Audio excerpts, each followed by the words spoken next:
Assalamualaikum sobat semua. Hai guys, kami dari kelas C2 Akuntansi Syariah IAIN Kudus. Saya Salma Caya Santika dengan NIM akhir 077 dan kawan saya. Dan aku Fikri Zaki Husna dengan NIM akhir 085. Di video kali ini kita akan membahas mengenai pajak kendaraan bermotor. Yuk simak video kami. Yuk. Sebelumnya, apa sih pajak itu, Hus? Jadi, menurut yang sumber aku baca ya, pajak itu semacam pungutan wajib yang diberikan oleh negara kepada orang pribadi atau perusahaan maupun badan yang berdasarkan undang-undang itu bakal digunakan untuk kepentingan negara atau kesejahteraan masyarakat umum. Nah, dari definisi yang aku jelasin nih, berarti pajak itu bisa disimpulkan sebagai pungutan wajib oleh rakyat kepada negara. Terus jenis-jenis pajak itu apa aja sih, Sal? Menurut sumber yang aku baca nih ya, Hus, perpajakan itu terbagi menjadi dua macam. Yang pertama itu pajak pusat, yang kedua itu pajak daerah gitu, Hus. Pajak pusat kan yang menyangkut atas pajak penghasilan atau PPh, terus pajak pertambahan nilai atau PPN, bea materai, terus pajak bumi dan bangunan atau PBB, terus yang terakhir pajak atas kepemilikan barang mewah. Nah, itu kan pajak pusat. Kalau pajak daerah kan aku kurang mengerti nih. Apa aja sih yang termasuk pajak daerah itu? Pajak daerah itu kan terbagi menjadi dua ya.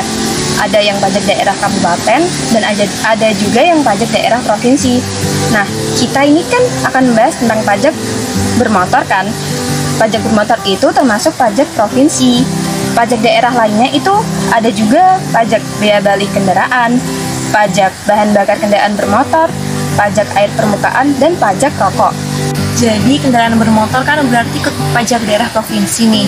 Nah, ada dasar pengenaan pajak kendaraan bermotor gitu nggak sih, Sal? Kayak pajaknya itu diambil dari mana itu loh sumbernya? Ada dasar pengenaan pajak kendaraan bermotor itu diambil dari hasil perkalian dua unsur pokok, nilai jual kendaraan bermotor atau NJKB, sama bobot dari kendaraan itu yang menyebabkan kerusakan seberapa besar motor itu. Nah, kalau ada dasar pengenaan pajak yang tetap, pasti kan ada tarifnya kan ya? Iya. Nah, di sini aku nih kurang paham sama tarif besarnya itu berapa persen sih?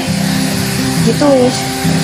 Oh, untuk tarif pajak kendaraan bermotor itu beda-beda, Sal. Kalau pajak kendaraan bermotor kepemilikan oleh orang pribadi atas kendaraan bermotor yang pertama itu sebesar 2%.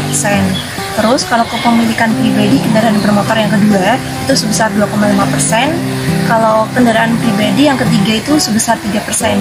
Jadi semakin nambah kendaraan itu persennya itu nambah 0,6%. Ya emang kalau mau nambah sih, nambah kendaraan kan ya pasti pajaknya juga nambah kan? Oh gitu, pantas aja nih. Kemarin kan tetangga aku beli kendaraan bermotor baru, tapi nggak atas nama dianya, nama orang lain gitu. Mungkin biar nggak nambah gitu ya pajaknya. Iyalah, orang Indonesia kan maunya beli-beli, tapi giliran suruh bayar pajak, orangnya ngilang nggak tahu kemana. Ya, jelas ya kan ya? Iya. Nah, biar teman-teman semakin paham tentang pajak kendaraan bermotor, kita kasih contoh perhitungan pajak yuk, Sal.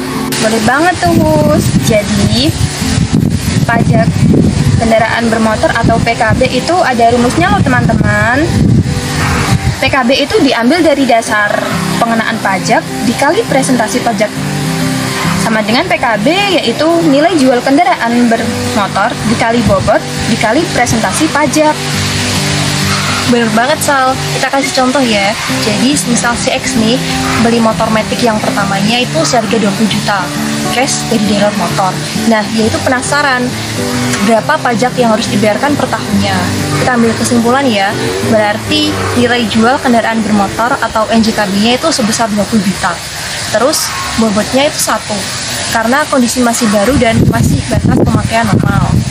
Untuk persentase tarif pajaknya 2% karena merupakan kendaraan Matic yang pertama.